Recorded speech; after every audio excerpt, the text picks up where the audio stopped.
First article FATF और पाकिस्तान को लेकर के है।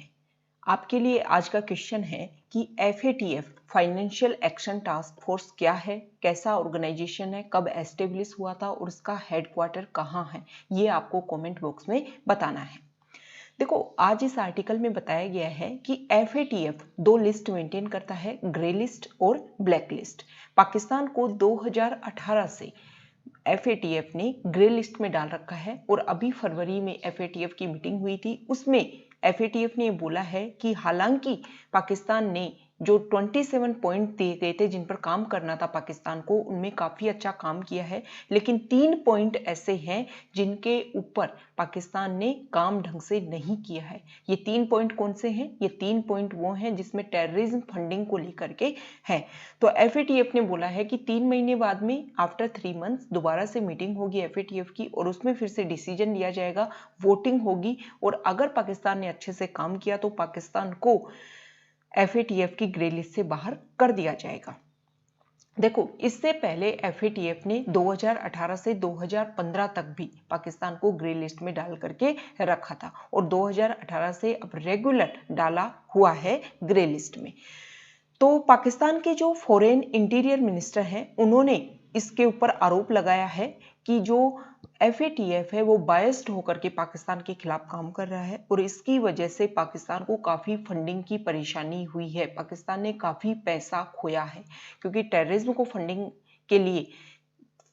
को फंडिंग करता है पाकिस्तान, इसी वजह से तो ग्रे लिस्ट में डाल रखा है पाकिस्तान को FATF ने। तो उन्होंने बोला है कि जो FATF है उसको हेग लेकर के जाना चाहिए। ये वहां के farmer interior minister Rahman Malik ने बोला है कि उनको हेग लेकर के जाना चाहिए, FATF के खिलाफ केस करना चाहिए पाकिस्तान को, क्योंकि पाकिस्तान को इससे 38 बिलियन का काफी बड़ा नुकसान हुआ है।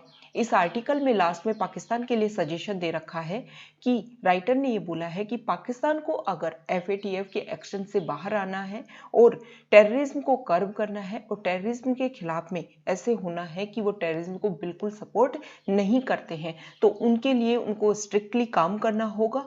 और स्पेशली इंडिया का एक मेन कंसर्न है कि जो भी सीमा पार आतंकवाद होता है पाकिस्तान के अलावा, उसका ओरिजिन, इंडिया की बात हो रही है, कॉन्टेक्स्ट इंडिया है कि सीमा पार जो भी आतंकवाद होता है इंडिया में, वो उसका ओरिजिन पाकिस्तान की सोइल है। तो इसके लिए ट्रस्ट डेवलप करना होगा पाकिस्तान को और अगर इनमें सब में पाकिस्तान अच्छे से काम करता है तो पाकिस्तान को ग्रे लिस्ट से बाहर कर दिया जाएगा FATF के द्वारा। तो ये सजेशन है कि पाकिस्तान को ट्रस्ट को बिल्डअप करना होगा और जो भी टेररिज्म फंडिंग की जाती है उन सबको बंद करना होगा।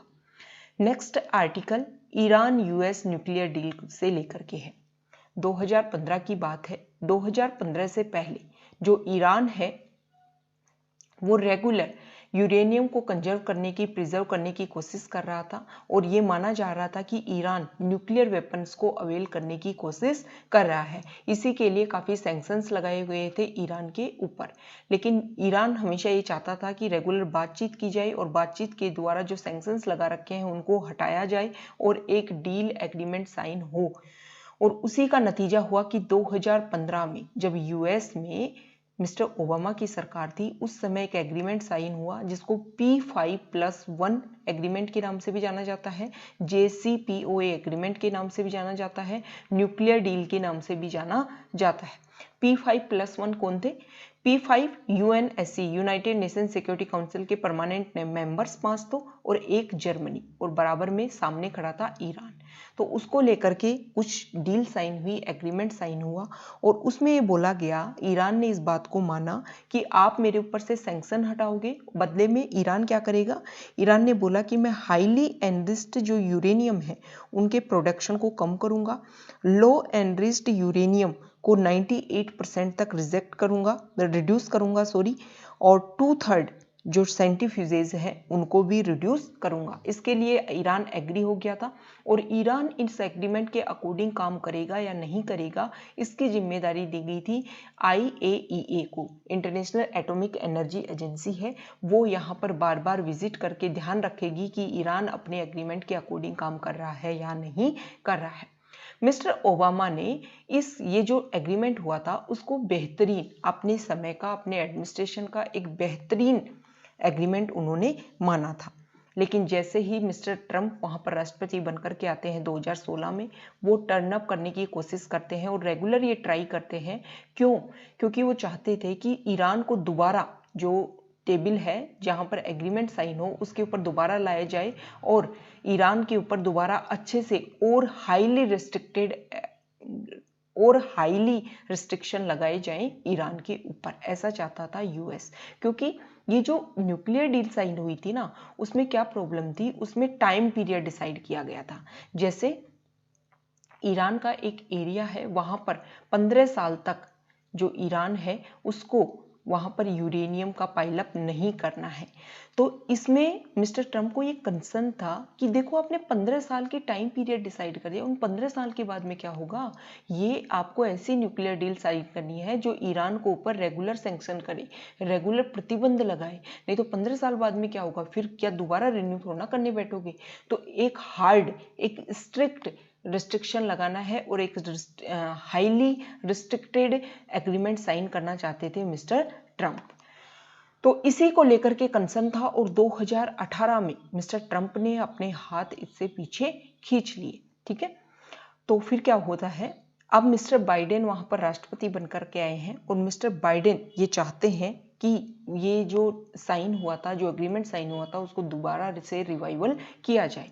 अब जैसे ही मिस्टर ट्रंप हाथ पीछे खींचते हैं, क्या होता है, पहले तो जो उस डील में देखो P5+1 मतलब जो 5 परमानेंट जो मेंबर्स हैं उसमें EU के मतलब यूरोपियन कंट्रीज भी हैं, और इसके अलावा यूरोपियन कंट्रीज में कौन कौन से थे, यूके, फ्रांस और एक +1 जर्मनी, ये 3 यूरोपियन कंट्रीज थे। ये विरोध करते हैं ट्रंप का, यूएस का विरोध करते हैं कि इस तरीके से ईरान को अकेला नहीं छोड़ना चाहिए, ईरान के ऊपर जो सैंक्शंस लगा रखे थे वो आपने दोबारा से स्टार्ट कर दिए और जो एग्रीमेंट्स है उसने आपने बिल्कुल हाथ पीछे खींच लिए। आपने ना तो किसी से कंसर्न किया, जब बातचीत करने में हम लोगों को साथ लेकर के आए थे तो सैंक्शंस जब दोबारा से आप लगा रहे हो तब भी तो हमारी कंसर्ट लेनी चाहिए थी ना।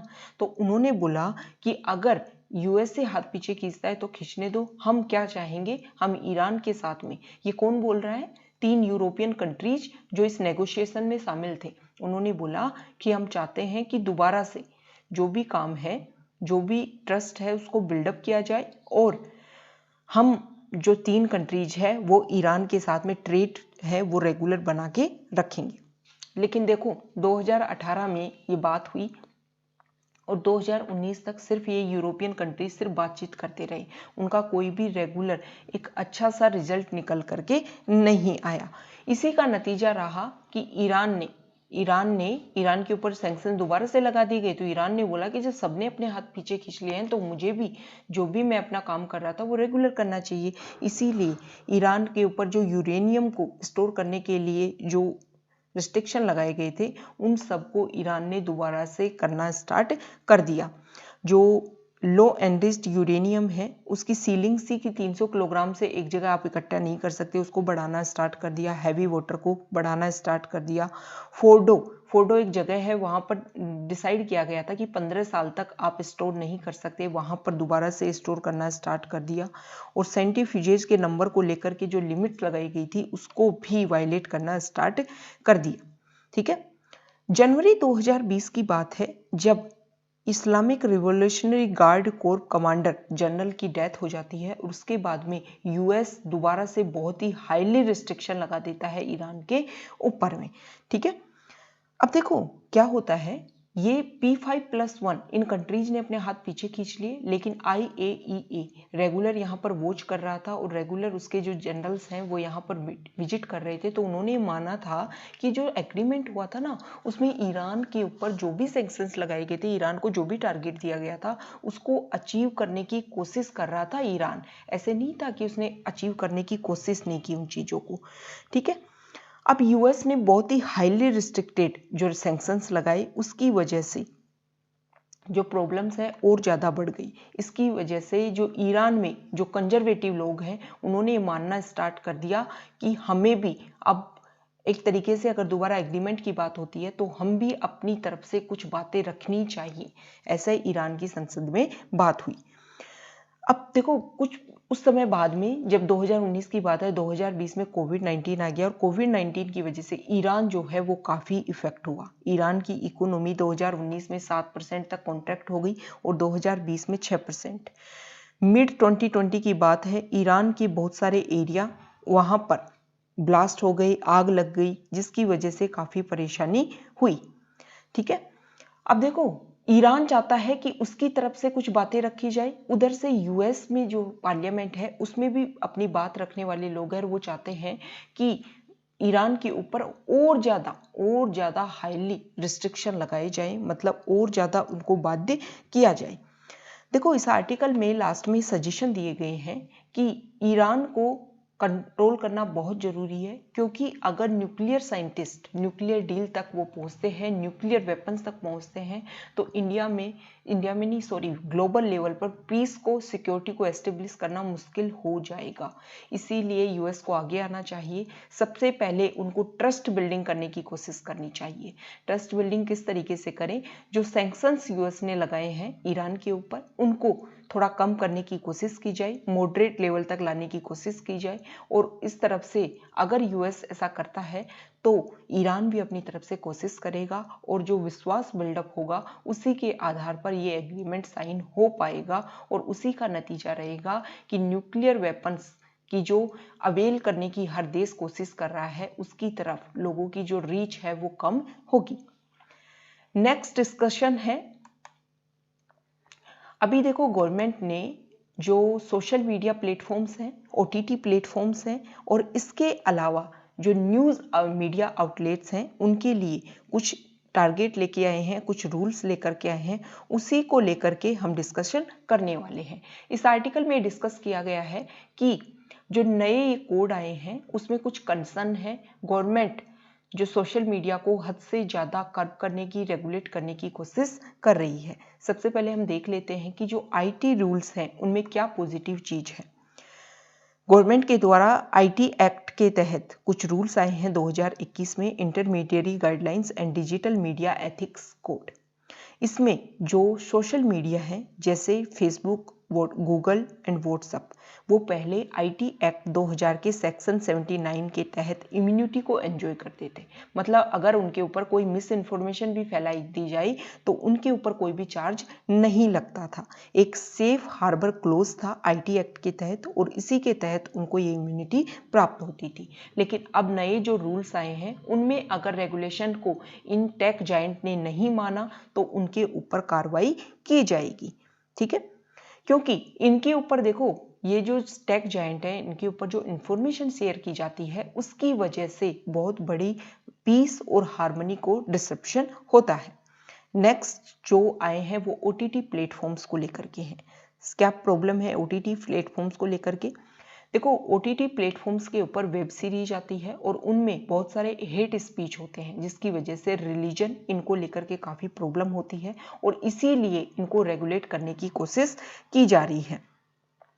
जो ओटीटी प्लेटफॉर्म्स हैं उनको पहले ये बताना होगा कि उनके ऊपर जो भी कंटेंट डाला जा रहा है वो बच्चों को देखने के लायक है या नहीं है। मतलब कोई भी जैसे कोई वेब सीरीज स्टार्ट हो रही है तो उससे पहले डिस्क्लेमर में सब कुछ क्लियर किया जाएगा कि इसमें कैसे सीन है, क्या बताया गया है, कि कौन सी एज ग्रुप के लोग इसको देख सकते हैं। इसके अलावा ये जो प्लेटफॉर्म्स हैं इनको रेगुलेट करने के लिए थ्री टियर ग्रीवियंस मैकेनिज्म बनाई गई है, जो काफ़ी अच्छी चीज़ है, और ग्रीवियंस और नोडल ऑफिसर्स को भी अपॉइंट इसमें किया जाएगा। अब इसमें पॉइंट ऑफ कंसर्न, ये तो देखो अच्छी बात है, इसको लेकर के पॉजिटिव बात है, लेकिन अब पॉइंट ऑफ कंसर्न की हम बात करते हैं। सबसे पहली बात, जो आईटी एक्ट 2000 है उसका सेक्शन 79, उसी को कंट्रोल करने की, उसी को टर्न करने की कोशिश कर रहे हैं ये नए रूल्स। देखो जब आईटी एक्ट बनाया गया था तो उसमें क्या होता है कि एक पॉइंट ऐसा रखा जाता है कि समय के साथ अगर चाहे तो गवर्नमेंट इसमें कुछ चेंज कर सकती है, कुछ नई चीजें ऐड कर सकती है। तो गवर्नमेंट ये नए रूल्स जो लेकर के आई है ना, वो तो पुरानी चीजों को क्या करने की कोशिश कर रही है, बिल्कुल टर्न करने की कोशिश कर दी। दूसरा इसमें क्या बोला है कि देखो three layer grievance mechanism decide किया जाएगा कि स्टार्टिंग में जैसे कोई प्रॉब्लम हुई, किसी किसी यूजर ने अपनी प्रॉब्लम दिखाई कि हाँ ये प्रॉब्लम है, तो सबसे पहले जो OTT प्लेटफॉर्म्स है उनको अपनी प्रॉब्लम सॉल्व करनी होगी। अगर वो नहीं करेंगे तो सारे OTT प्लेटफॉर्म्स की एक खुद की एक कमेटी होगी, वो सोल्व करेगी। अगर वो भी नहीं करते फिर गवर्नमेंट के हाथ में पावर आ जाएगी। और अगर चाहे तो गवर्नमेंट सुओ मोटो आधार पर, मतलब खुद के कंसर्न के आधार पर भी उन चीजों को बैन कर सकती है। ये सबसे बड़ा क्या है, सबसे बड़ा इशू है कि गवर्नमेंट का इंटरफेयर काफी ज्यादा बढ़ जाएगा इन रूल्स के द्वारा। नेक्स्ट, सोशल मीडिया प्लेटफॉर्म जो है वो एंड टू एंड एन्क्रिप्शन के आधार पर काम करते हैं। अगर सोशल मीडिया के ऊपर कोई न्यूज आती है और न्यूज को लेकर के अगर वायलेंस, सेफ्टी को लेकर के, हमारे देश की इंटीग्रिटी, सिक्योरिटी को लेकर के कुछ प्रॉब्लम हो जाती है, तो जो सोशल मीडिया है उनको ओरिजिनेटर का बताना होगा कि ओरिजिनेटर मतलब पहली बार ये मिस इन्फॉर्मेशन किसने फैलाई। तो देखो, अगर ओरिजिनेटर का पता करना होगा तो हमें क्या करना होगा, जो एंड टू एंड एन्क्रिप्शन को फॉलो करते हैं सोशल मीडिया प्लेटफॉर्म, वो नहीं कर पाएंगे। और उससे जब आप ओरिजिनेटर का पता करोगे तो हमारी जो प्राइवेसी पॉलिसी है उसका हनन होगा। और हमारा जो सुप्रीम कोर्ट है वो पुट्टास्वामी केस में बोल चुका है कि जो प्राइवेसी है वो एक फंडामेंटल राइट है। ठीक है, तो ये सारी चीजें पॉइंट ऑफ कंसर्न है। इनको लेकर के लास्ट में इस आर्टिकल में ये बोला गया है कि देखो, गवर्नमेंट अच्छी काम कर रही है, रेगुलेट करना चाहिए, लेकिन हद से ज्यादा जो लोगों के फ्रीडम राइट है, फ्रीडम ऑफ स्पीच है, उसको कर्ब रेगुलेट करने की कोशिश कर रही है। तो अगर आप किसी चीज को चेंज करते हो तो उसके लिए एक ओपन रिव्यू होना चाहिए। लोगों के जो व्यूज हैं उनको जानने की कोशिश करनी चाहिए गवर्नमेंट को, ताकि जो आगे प्रॉब्लम्स हैं, जो इसको लेकर के विरोध हो, प्रदर्शन हो, प्रोटेस्ट हो, वो ज़्यादा ना हो पाए। और सभी लोगों की जब कंसर्न होगी, सभी लोगों की सहमति होगी, तो इजीली इसको प्राप्त किया जा सकेगा। नेक्स्ट जो हमारा आर्टिकल है वो यहाँ देखिए, ये हमारा लास्ट आर्टिकल है आज का डिस्कशन का। ये हमारे कॉलेजियस सिस्टम को लेकर के है, मास्टर एंड द रोस्टर। सबसे पहले हम बात करते हैं बैकग्राउंड की। हमारे former chief justice of India थे रंजन गोगोई, उनके ऊपर सुप्रीम कोर्ट की एक जो हाउस एम्प्लॉय है, सुप्रीम कोर्ट की एक एम्प्लॉय, उन्होंने ये बोला था कि सेक्सुअल हैरेसमेंट के केस का चार्ज लगा दिया था। किसके ऊपर? जो रंजन गोगोई है उनके ऊपर। बाद में क्या हुआ कि जब उनके ऊपर केस दर्ज किया गया तो रंजन गोगोई ने सुप्रीम कोर्ट ने सुओ मोटो के आधार पर उस केस को लिया। मतलब किसी ने कंप्लेंट नहीं की, फिर भी सुओ मोटो के आधार पर उस केस को लिया और मास्टर एंड रोस्टर का प्ले करते हुए रंजन गोगोई ने खुद उसको हेड किया। मतलब जो बेंच जो सुन रही थी उस केस को, उसके हेड मिस्टर रंजन गोगोई थे। उसमें ये रिजल्ट आया, ये बोला गया कि देखो, ये जो सेक्सुअल हैरेसमेंट के जो केस लगाया गया है मेरे ऊपर, ये बहुत बड़ी कॉन्स्पिरेसी है और कॉन्स्पिरेसी के आधार पर ही ये काम किया जा रहा है। तो उन्होंने 2 कमेटी बनाई, एक तो इन हाउस कमेटी बनाई। इन हाउस कमेटी को तो ये पता करना था कि ये सेक्सुअल हैरेसमेंट जो केस लगाया है वो सही है या गलत है। और एक मिस्टर पटनायक के जो हमारे फॉर्मर जस्टिस थे, उनके अधीन, उनके लीडरशिप में एक कमेटी और बनाएगी कि जो हमारी जुडिशरी है, जो फ्रीडम ऑफ जुडिशरी है, उसके खिलाफ में जो कॉन्स्पिरेसी की जा रही है उसका पता लगाया जाए। दोनों की रिपोर्ट आई, दोनों ने ये बोला, जो पहली कमेटी थी उसने ये बोला कि कोई सेक्सुअल हैरेसमेंट नहीं हुआ था और दूसरी कमेटी ने भी अपनी रिपोर्ट दे दी। अभी हाल फिलहाल में कुछ जज की जो कमेटी थी, कुछ जज की जो बेंच थी, उन्होंने इस केस को बंद कर दिया है। तो यहाँ पर पॉइंट ऑफ कंसर्न है कि देखो, रंजन गोगोई के खिलाफ में केस था और रंजन गोगोई ने खुद ही उस केस को सुन लिया। तो ये तो नेचुरल जस्टिस के खिलाफ है ना। नेचुरल जस्टिस क्या होता है कि भाई आपके ऊपर आरोप लगे हैं तो आप तो सुन ही नहीं सकते, आप तो उसमें फैसला दे ही नहीं सकते हो। लेकिन ये जो रंजन गोगोई, जो मास्टर एंड द रोस्टर, ये जो रोल प्ले किया, इसके लेकर के काफी कंसर्न है। तो इस आर्टिकल में कंसर्न डिस्कस किए गए हैं, तो हम कंसर्न देख लेते हैं कि प्रॉब्लम क्या है। सबसे बड़ी प्रॉब्लम क्या है? प्रॉब्लम ये है कि जैसे सुप्रीम कोर्ट में केस आए तो जो CJI होता है, चीफ जस्टिस ऑफ इंडिया, उसके हाथ में पावर होती है। मतलब वो रोस्टर बनाता है, वो मास्टर होता है कि कौन सा केस किस बेंच के पास जाएगा, कौन सा केस को कौन से जज सुनेंगे, ये पावर होती है सीजीआई के हाथ में, मतलब सिंगुलर पावर होती है सीजीआई के हाथ में। और इसी का फायदा उठाया रंजन गोगोई ने और जो केस है उसको खुद के खाते में डाल दिया। तो ये तो बहुत गलत है, ठीक है। ये जो सीजीआई के लिए जो पावर है, सिंगुलर पावर है, ऐसे तो मिसयूज किया जाएगा। जो आपको पावर दे रखी है उसका तो आप मिसयूज करोगे। दूसरा कंसर्न क्या है, देखो अगर सीजीआई किसी गवर्नमेंट के, मान लो सेंटर में कोई गवर्नमेंट है और सीजीआई उससे क्या है, प्रभावित है, इन्फ्लुएंस है, कॉम्प्रोमाइज हो जाता है, तो बहुत सारे ऐसे केसेज जो मान लो सेंट्रल गवर्नमेंट के खिलाफ में बहुत सारे केसेज चल रहे हैं, उनके रिजल्ट हमेशा सेंट्रल गवर्नमेंट के पक्ष में आएंगे। क्योंकि जो सीजीआई होगा उसके हाथ में पावर होती है कि किस बेंच को केस भेजना है। तो जो सेंट्रल गवर्नमेंट से इन्फ्लुएंस जो जजेज होंगे उन्हीं को गवर्नमेंट के केसेज भेजेंगे और गवर्नमेंट के पक्ष में रिजल्ट निकल करके आएंगे। नेक्स्ट यहाँ पे बताया गया है कि हमारे फॉर्मर सीजीआई दीपक मिश्रा, उनके लिए भी यही आरोप थे उनके ऊपर भी कि वो भी इसी तरीके से अपनी पावर का मिसयूज करते थे। और उन्हीं के खिलाफ में 4 जज ने मिलकर के प्रेस कॉन्फ्रेंस की थी और उनमें से रंजन गोगोई भी थे। अब रंजन गोगोई को जो खुद को पावर मिली सीजीआई को लेकर के, सीजीआई के ऑफिस को लेकर के, तो उन्होंने कुछ भी चेंजेज नहीं की। हालांकि भीमराव अंबेडकर ने यह बोला है कि चीफ जस्टिस ऑफ इंडिया जो है वो एक इंसान है और इंसान से गलती हो सकती है, वो भी एक कॉमन पीपल है, वो भी प्रेजुडिस हो सकता है, इसलिए इसमें चेंजेस होते रहने चाहिए। लेकिन जो सुप्रीम कोर्ट है उसने कभी भी कोई चेंजेस नहीं किया। जैसे कुछ केसेज की यहाँ बात की गई है, Ashok Pandey versus Supreme Court of India 2018, इसमें 3 जज की बेंच थी, उसमें बोला कि मास्टर ऑफ द रोस्टर ये सीजीआई की एक्सक्लूसिव पावर है, इसको आप छीन नहीं सकते हो।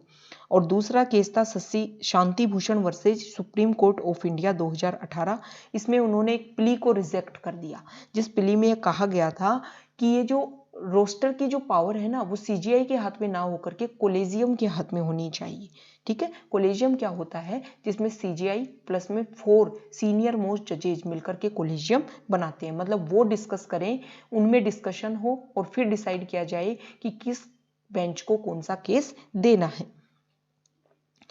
अब देखो इस आर्टिकल में लास्ट में बोला गया है कि जुडिशियल रिफॉर्म्स की बहुत ज्यादा जरूरत है। क्यों जरूरत है? क्योंकि जो इंडियन जुडिशरी है वो समय के साथ में चेंज होती रही है। कैसे चेंज होती रही है? इंदिरा गांधी जब हमारी पीएम थी तो उन्होंने बहुत सारे जजेस को अपने अकॉर्डिंग चेंजेस किए, अपॉइंट किए, और उसी का नतीजा रहा कि सुप्रीम कोर्ट में कोलेजियम सिस्टम आया था। एक प्रॉब्लम क्या है, जो जस्टिस जो लोग होते हैं उनको पोस्ट रिटायरमेंट जॉब के लिए अट्रैक्टिव होते हैं और इसीलिए वो गवर्नमेंट के इन्फ्लुएंस होकर के गवर्नमेंट के साथ में रिजल्ट देते हैं। दूसरा एक कंसर्न क्या है कि सीजीआई के हाथ में जो ये पावर है वो अकेली नहीं होनी चाहिए, क्योंकि ये अनचेक्ड पावर है और जब कोई पावर अनचेक्ड होती है, मतलब उसको कोई चेक नहीं कर सकता, तो वहां पर तो करप्शन हो ही जाता है। अब इन इश्यूज को हम कैसे सोल्व कर सकते हैं? पहला इश्यूज क्या है कि जो पोस्ट रिटायरमेंट जॉब होती हैं वो इन जस्टिस जुडिशरी में जो लोग होते हैं उनको अट्रैक्ट करती हैं, तो एक कूलिंग पीरियड होना चाहिए, कूलिंग ऑफ पीरियड। ये क्या होता है कूलिंग ऑफ पीरियड? मतलब मान लो कोई जज रिटायर हो रहा है, उसके रिटायरमेंट के बाद में 2 से 3 साल का गैप होना चाहिए और उसके बाद में ही उसको गवर्नमेंट कोई पद दे सकती है। जैसे रंजन गोगोई को राज्यसभा की सदस्यता दे दी गई, तो इसके लिए एक कूलिंग ऑफ पीरियड होना चाहिए, ठीक है। इस तरीके से हम इस प्रॉब्लम को सोल्व कर सकते हैं। और दूसरा, जो रोस्टर की जो पावर है सीजीआई के हाथ में वो चेक्ड होनी चाहिए और कोलेजियम के द्वारा उसको डिस्कस किया जाना चाहिए। तो इस तरीके से हमने इस आर्टिकल को डिस्कस किया। ये सारे इस पॉइंट दिए गए हैं डिस्कशन में कि इन सारे पॉइंट्स के थ्रू राइटर ने बोला है कि हम ये जो पावर है सीजीआई की उसको हम कर्व कर सकते हैं, उसको रेगुलेट कर सकते हैं। तो ये हमारा डिस्कशन था। ओके।